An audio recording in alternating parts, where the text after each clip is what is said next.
Welcome to the first episode of Straight Talk from the Garden, where I bring you stories, hot takes, and impressions from an ecological gardener here in Austin, Texas. I'm Scott from New Garden Road, and today's topic is yellow jackets. I'm from North Carolina originally, and I was all too familiar with yellow jackets growing up. They just don't seem to be as common for me here in Central Texas, but I did find some recently in my very own backyard. Now, this was not in a location where I was immediately concerned. It wasn't close to the house or places where I worked frequently, so I had the luxury of letting it be. First of all, I was really perplexed because I've tried some things in the past where I've covered up the entrance to a ground nest of yellow jackets with a glass bowl. This was something that I got from an Audubon Society book, and it seemed to work at the time. It's been a couple of decades since I tried that out. Now, I thought I might end up giving that a try on a really cold day here when they were not active, but sometimes nature has other checks and balances in store.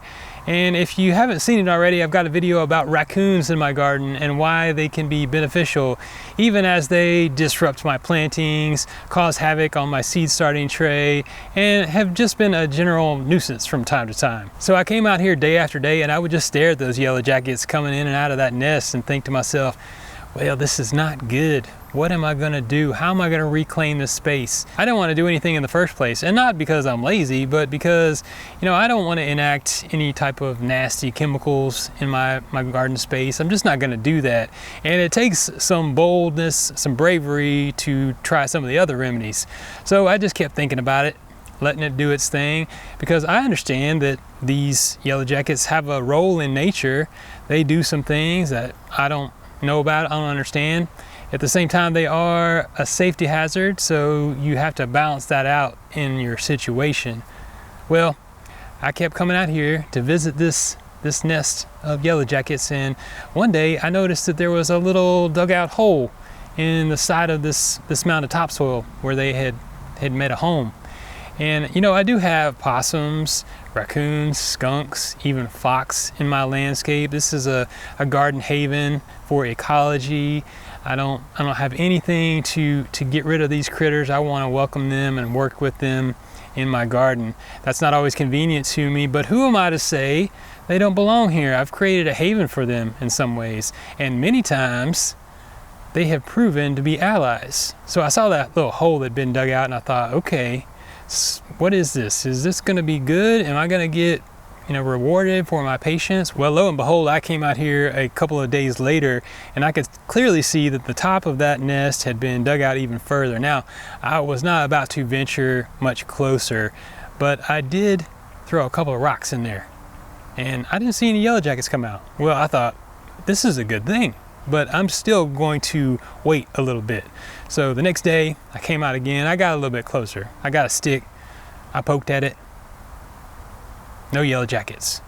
Well, I didn't dig too much because honestly, based on my experience with yellow jackets, you should take every precaution. But suffice it to say, they have not returned, and whatever critter came in there and dug up those larvae and ate them for dinner, I'm assuming in the middle of the night, thank you so much, Garden Ecology, for coming to restore the balance for me. There is a place for all these critters. I'm so grateful for them. Despite coming out here in the morning sometimes and cursing at them, which is legitimate. I can do that. They dig holes.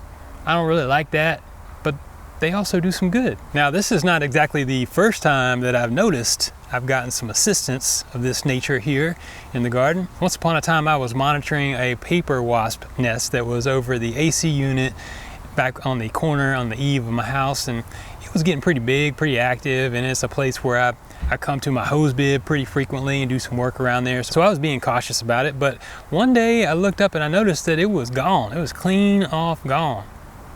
Where'd it go to? It was fully active. There were pupa in there developing, lots of wasp, but it was gone, And I thought, did something go up on my roof and kind of hang upside down and get that nest? How does that work? It's not an area where I thought it was easy to get to for something, but it's going to remain a mystery to me.